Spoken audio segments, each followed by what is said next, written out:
ขุดขุมแตงไปเฮ็ดมางเฮือนให้เขามาเฮือนโดยว่าบ้านนี่ก็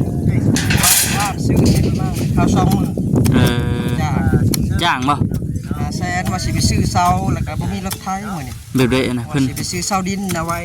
เกาะทุ่งนาเพิ่นจ้าง500,000มาเฮือนน่ะจะไปกับไผไปกับคนในบ้านนะเพิ่นให้คนละ500,000 500,000ห่วยคือดีแท้บ่ได้ดี20,000 30,000ดิบเนาะกินแล้วบ่เบิดไหลกินมื้อต่อมื้อนะเอาเจ้าสิบ่ได้ไปเอาไม้พี่บัดกินแต่ก็หมดเลยกินแต่กกมันเลยเป็นมะขามเพิ่มบุญไหนเนี่ยพี่น้องเนาะมึงมีหยังบ่ยินน่ะสำหรับมื้อนี้น่ะแต่ว่าทางบ่เห็นมันมีงานมามอบบ่มื้อนี้เนาะบ่ครับแม่นเอาจังมานำกันกับอย่างก็เอามีงานนำกันแน่มื้อนี้มันเว้นก็ได้ว่าเอาต้องการคนนี่แหละแม่นนะ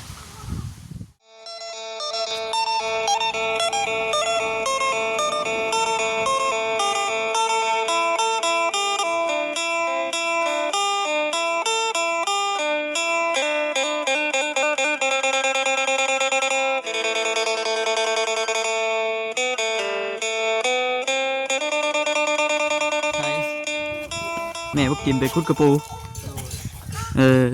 เจ้าเอาลูกบ่เอาลูกบ้านนี่ก็มารอบนี้เพิ่นว่าก็หมกทั่วบางอย่างแล้วจนปรุงวิทย์คุมเลยเนาะให้ตัวนั้นได้ใช่สบายดีบ่คำสบายดีเอาแล้วเอามาพี่มาบาทนี่ไปเอามาลุงตุ้งตุ้ยบาทนี่พี่น้องเอ้ยไปใช้บ่ได้เนาะให้อันน่ะคุมแตงตัวนี้ได้เป็นได้ปรุงได้บ่กำลังปรุงตัวแนมซองลงไปจนตกใจพี่น้องเนาะคุมลึกครับกำลังปรุงยังบ่ทันได้ใส่พี่น้องเนาะก่อนอื่นก็มีแต่ว่าทักทายสบายดีเด้อพี่น้องเด้อเนาะยังบ่ทันได้ใส่ปุ๋ยใส่พุ่นบ่เถอะปลูกลึกก็ดีเลยพี่น้องเนาะแน่เมืองคุมแตงจนชั้นทรีอยู่อันนี้บ่ขุดเบิดบ่ใช่บ่ได้ขุดเบิดบ่โดยยังบ่ทันได้ขุดเบิดสบายดีบ่าวคิดโดยสบายดีมาตั้งแต่มื้อนั้นลักขุดคุมแตงไปเฮ็ดมางเฮือนให้เขามาเฮือนโดยว่าบ้านนี่ก็บ้านซื้อเฮ็ดมางเขา20,000จ้างบ่500,000ว่าสิไปซื้อเสาแล้วก็บ่มีรถไถมื้อนี้แบบใดนะเพิ่นสิไปซื้อเสาดินเอาไว้เกาะทุ่งนาเพิ่นจ้าง500,000มาเฮือนน่ะจะไปกับไผไปกับคนในบ้านนะเพิ่นให้คนละ500,000ห่วยคือดีแท้บ่ได้ดี20,000 30,000ไปซื้อเสาบ่เสาดินหั่นมื้ออื่นสิไปซื้อเอาไปตกคุมแตงเลยอุ้ยพูดว่าคุมแตงแล้วคุมทั่วบ่กว้างได้บัดนี้1 2ให้ลูกเจ้าเบิดบ่นี่นะเอาบัดแสดงว่านั่นแม่นแล้วเนาะเขาจะมาบ่เห็นมากินเนาะแม่นบ่มาพุ่นบ่นี่มาแต่ขุดกระปูก็คือหามาแท้มาเลยเนาะมาเลยโอ้เบิดได้บ่คำเอ้ยน่ะต้องปลูกของพังเราแล้วโอ้บ่แล้วสิเนาะเอาไปแล้วนี่โอ้ใส่ปุ๋ยอยู่ว่าใส่ปุ๋ยว่ายังบ่ทันได้ใส่ลึกเนาะลมเลยพี่น้องเด้อลม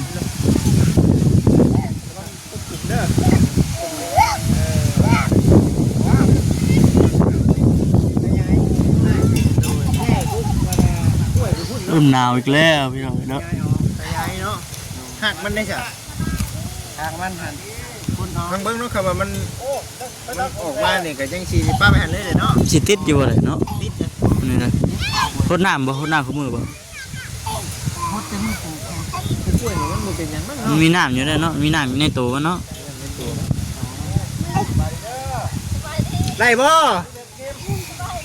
อ๋อเราเอามาขามหวานมาเลยเห็นบ่ขามหวานบ่น่ะเอามาซิมมึงดู คำหวานบ่อันน่ะบ่เกม ทำบ้านชุกไว้นะ โอ้มาลองชิมลอง มา ชิ ซิ ม มมาซิม ให้เอาแน่ให้เอาแน่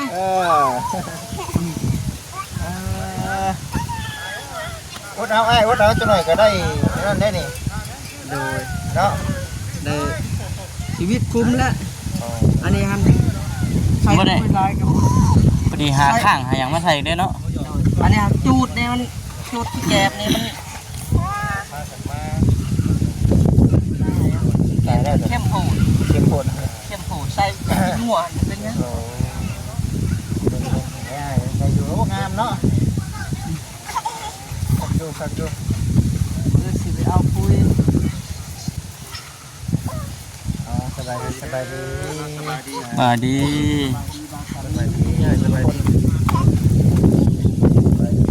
โอ้เป็นบัตรด้วยเป็นบัตรเป็นบัตรรู้ว่าแหละทั้งลูกน้องเป็นบัตรกันนะพี่ที่กันว่าเปลี่ยน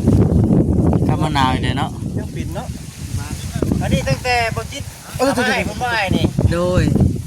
บจิตเนี่ยเนาะ ติดแล้ววันนี้ เนี่ยตัวนี้เมนบอตัวนี้กะ ตัวนี้ก็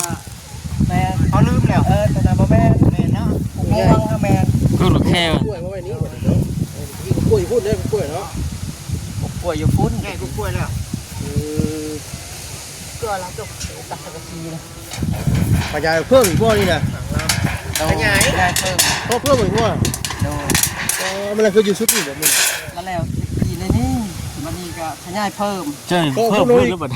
โอ้ยมารอบหน้าสิบ่เพิ่มผมได้ ป้าขึ้นแล้ว พ เปล่า อแล้วซ้ำนี่แล้ว เพราะอะไรบ่ พอแล้วแบ อั บ น นี้ นี้ก็คนบ่ไหวเด้อสิ กดเอาไว้มีในผักในยามีมะกระโพดเบาเหล้าครับเพื่อนเอามาหายครบแล้วแล้วก็มีแต่บางส่วนปลูกว่านนี่ซื่อนี่ก็ไปทำงานกับหมุงกับครู ไปเวียงยังไง โดยได้ชาวเพื่อนและมืออื่นมือคือสิไปซื้อแหละโดย ที่มาเกาะข้างหน้านี่บ่ โดยสามต้น สามสามต้น โดยได้เงินบาทนี่ เป็นไร ได้4-5 แสน แสนเนาะ พออยู่บ่เจ้าเลย พออยู่แล้วนะ10 ชาวน้อยชาวคูณ เด้อเสียมเด้อเนาะ โดยเอาระวังเสียม ไปเห็นงานมือหากระยูวันนี้ละนี่ ให้ยึด ไป มานี่ เรียกยังไง ไปห้างเพื่อนให้เขา เดือน โดย โอ้ ไปเนาะสู่ไปจะได้จัด โดย ลูกเรานี่เนาะ ลูกค้าคือกันนี่ก็ ของผมคือกันเบิดเลยนี่ ไปตัดให้นะ แม่ไปกินกัน แม่กิมตัดให้บ่ ตัดแบบทรงแบบนี้เลย บางคนแดงมาเป็นยังเอ้ยห จ ลาง ผมก็ว่าค้ำแท้นี่ เนาะ ผมบ่ข้ามมานี่ เปิดไปนั่นเลยเนาะผมบอกคำเนาะ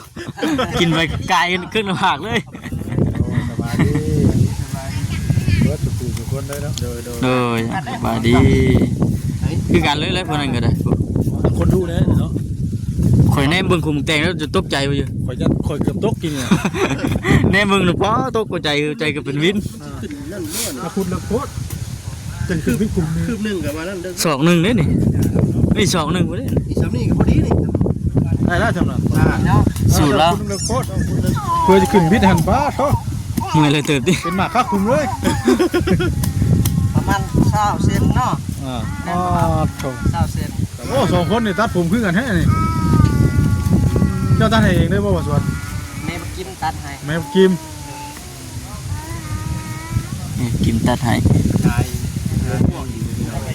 พวกกล้วยกับบ่ได้ พวกนี้ได้สวนแล้วนะ ตัวนี้มีเป็นการได้ตอนนั้น โอเค แป้ง นักธุรกิจเด้อ นักธุรกิจ นักธุรกิจ ผมว่าหามาปุ๋ยก็บ่น เอ เนาะ ออยู่เพราะว่า จะแล้วก็ปลูกมันกระบอกกินได้นี่นะ มันกระบอกนี่ก็ว่าปลูกบ่นี่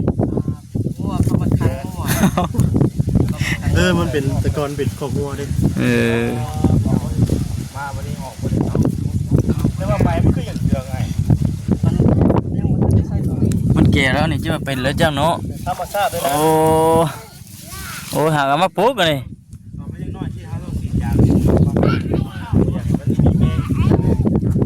มีแต่เครื่องปลูกของพัน พังเนาะบ้านเผยชมกันนั่นนะคุมเดียมักแตงมักทั่วก็อยู่ร่วมกันกันนี่นี่โอ้นะ เพราะอะไรกันอย่างอย่างก็อย่างมาเขาว่าสวนนี่มีมั้ย มีก็หมกพริกเนาะยังบ่เห็นเนาะ เลิกพริกแล้วดิ เฮ้ย ฮะพริกแล้วหุ่น เออหอมอย่างเราแมวน้ำมะขามหวานป่ะพอวันรับตาจัก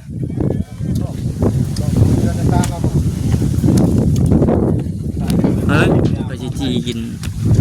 ไปจีฮะใครพวก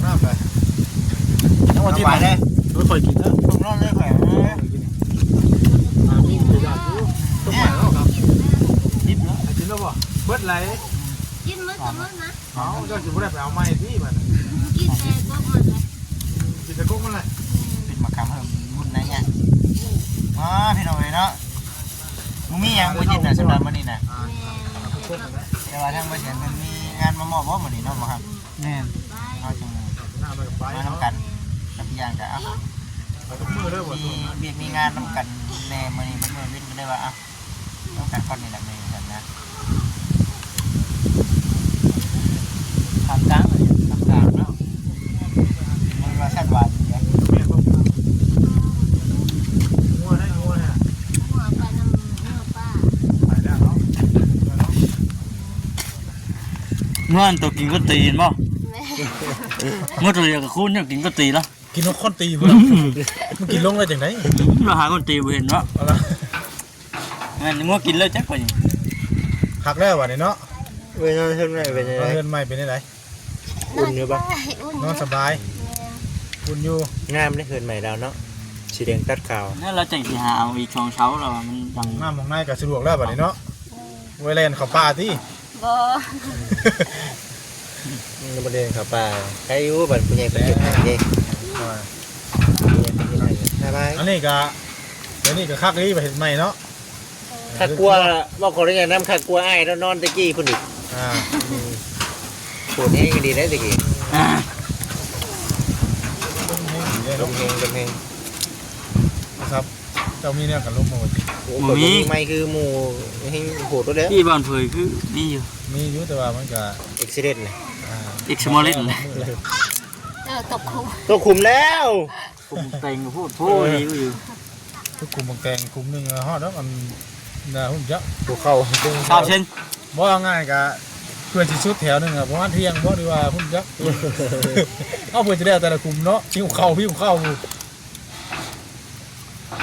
เอาหมูคือหลายให้หมูเนาะ หมูปลาได้หนายาวของ ได้หมูป้าเป็นอย่างนั้นในหมูน้องใช่ เอามาปล่อยไว้นี้เนาะ แม่เขามีหงซี่เลยเขาอยู่บ้านนู้น โอ้64เพิ่นตั้งใหม่บ่น่ะ แม่อยู่บ้านใหญ่กับนี่ซี่น้องใช่ คือไผต้มยังกินนี่น่ะ ต้มน้ำห่อนพอกิน ต้มน้ำฮอด แม่ เข้าเป็นได้เลยทีนี้เขาน้ำจำปาทีนี้ อ่า บ่ได้กินเนาะ มาได้กินรู้เนาะ เรียกเอาได้เลยเห็นได้ฉันเนาะ มันบูหานี่แหละ ถ้ากันไปตัดข้างยังสิใช้ข้างอยู่แล้วบางตัวนี่มันควรใช้ข้างบน ข้างช่วงแตงข้างไป ลูกมันตัวนี้ไปหาขายเขาบอกว่ากล้าขายอยู่ป่ะ กาแล้วพอกินแล้วกา ขายพอกินเนี่ยกล้า แต่ว่าเครื่องขอบเครื่องคายนี่คือทั้งพอกินไปขายอย่างเดียว แม่ เจ้าไปหาเป็นผู้หามาให้ แม่ ลูกไปขายก็หาบเลย บ่ขี่รถไปน้องใช่มีรถไป ดูถูกนะเธอเนาะ กินแล้วนายมามุกบวกคำเลย ในนั่นนะครั ขั บบ เลยวันที่เดียวจะถิ่มเลยมุกนำตุยครับแล้วนี่ เนาะ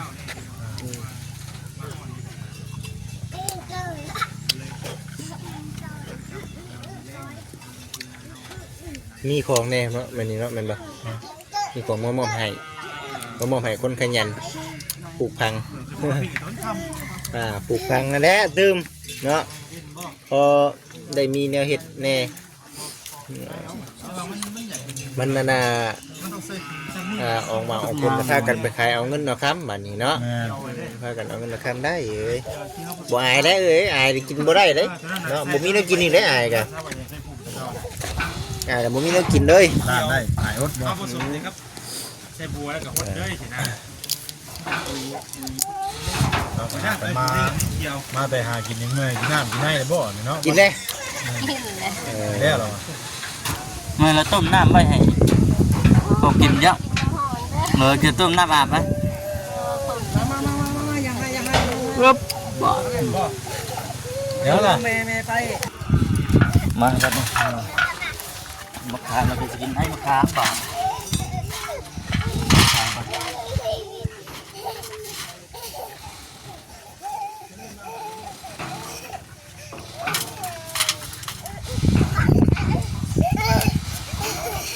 ย่าหยอกกันเด้ออย่าหยอกกันเด้อ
เพียง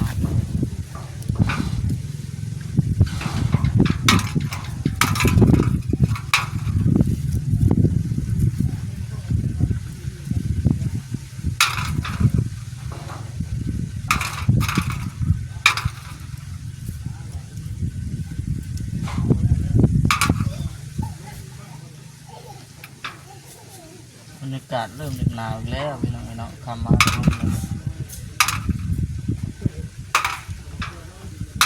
บัดฮอนบัดหนาวปรับไว้อากาศ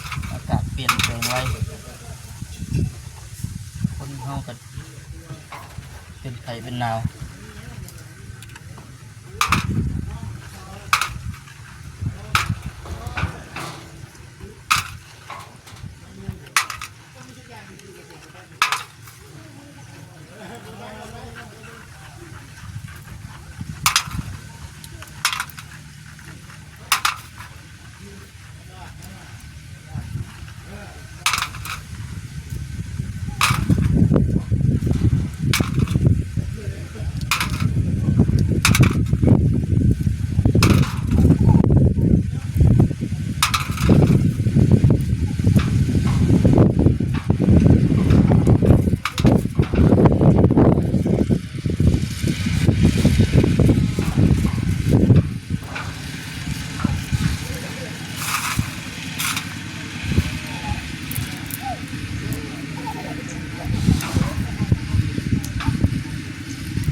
ไปข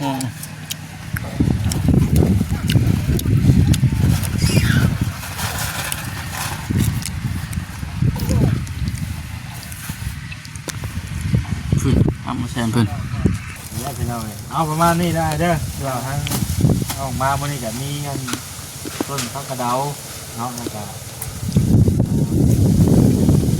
ไม่ ทุกคนเอา3 ต้นได้3 ต้นเดียวเพราะว่าจะเอา5 ต้นแต่มันเบิดก่อนนะได้3 ต้นนี่ก็โอเคแล้วนี่มันขยายเป็นเลยนี่เขาปลูกมันใหญ่แล้วนะขายได้อีกได้ต้นนี้นะได้มันเป็นหลอกกันด้วยเป็นหลอกได้นี่ได้จะกินเด้อ กินดอก ใหญ่ได้เนาะ เอาไว้เอาไว้ รุ่นของเราเนาะทั้งหมดทั้งมวลก็เป็นเงินของทางแม่เพชรคือเก่าพี่น้องเนาะที่ว่าเพิ่นทางโมแซนซื้อ เครื่องปลูกของพังมาให้ทางเงินบ่อสวนมื้อนี้เนาะFC เพิ่นก็ให้เข้ามาอยู่เด้มาเยี่ยมเบิ่งบ่อสวนแน่ว่าซั่นก็บ่ได้มาโดนเนาะหลายมื้อเลยแหละพี่น้องเอ้ย ตัวเราจะยาวเดี๋ยวคืนหนึงแล้วเนาะ อันนี้ก็ขอบขอบใจผู้รักผู้ใหญ่บ่าวแสนนี่ก็ขอบใจผู้รักผู้ใหญ่บ่าวแสน โดย บ่าว หลักๆก็มีแต่ขอบคุณแม่เพชรก็ได้เนาะบ่เอาก็ได้เอาเนาะ ขอบคุณหลายๆผู้รักผู้ใหญ่แม่เพชร โดย ให้นายผักนายมักตัวมักแตงผู้รักผู้ใหญ่ซอยให้บ่ส่วนปลูกบ่ส่วนกสิปลูก โดย สิเฮ็ดแบบให้ได้ โดย ตั้งใจไปให้ได้สิบ่ให้แม่ไปกินไปหาแบบนั้นอีกให้ได้เอานี่แหละซื้อกินตลาดน้อยเลย แล้ว เปลี่ยนใหม่แหละ ไปกว่าชื่อได้เนาะ ก็เปลี่ยนแปลงตัวเองนะว่าแล้วกันเนาะ งานเดินซื้อกันสิเลี้ยงวันนี้ เอา เนาะ ขอบคุณหลายๆผู้รักผู้ใหญ่แม่เพชรกับบ่เซนบ่สลีบ่ไหวแล้วหากินมันนั้นไปแต่เช้าจนบ่ายโมงกับสิเปลี่ยนปลูกในนี้แหละ กินมันว่าแหละ โดยกินในนี้แหละ ลูกมันเฮามีหยังปลูกนั่นแหละกินได้ปลูกเนาะ โดย นี่แหละพี่น้องเอ้ยปลูกเอาอยากกินก็ปลูกเอาบ่ได้ แล้วก็ขอบคุณหลายๆบ่เซนอีกเทื่อหนึงกับของเพิ่นมาให้เบิดสุขผู้สุขคน โดย กับบ่าวคำเคยบ่าวสลีบ่าวจิตบ่าวค่ำ เออเจออะไรว่าอยู่เฉยเนาะ ชื่ออยู่เนาะ ว่าแล้วก็คือว่าเสาบ่ ชื่อเซา อันนี้ก็เซาดินกับบ่าวส่วนสิได้ซื้อเองบ่าวส่วนได้เงินแล้วไปหาเฮ็ดงานนำเพิ่น 4-5 มื้อ โอ้ ได้5-6แสน เสาเท่าไหร่ เสาดินนี่แหละว่าส่วนสิซื้อเอา3ต้น เอาตอนไรเอา เอา2แสนบาท ตอนได้ไหม 3เมตร ไม่ได้เนาะ3 4 3 5 ไม่ได้ก็ได้เงินเลยซื้อไว้เลย โดยซื้อไว้ซื้อนี่แหละเราเลยเงินเหลือญาติซื้อไว้ ตัวแรกก็คือทางเข้ามาให้เพื่อนก็อยากเกาะตัว เกาะทั้งหนาว ว่ามันพุดตัวจังเนาะเอาไปว่า บ่ได้มีหมวกแน่นะหมวกบาง หมวกกูมีไว้ หมวกไม่ไหว มีไว้ หมวกไม่ไหวกับผมไปยักเนาะไม่ใช่ประเทศไทยครับ เดี๋ยวจบคลิป มองมาได้เพื่อนกับที่ใจนะใจได้ภูมิใจนะประเทศไทยว่าเขาเฮ็ดซัมนี่หมดแหละเขาเฮ็ดต้น นี่พี่น้องเนาะอ่ะ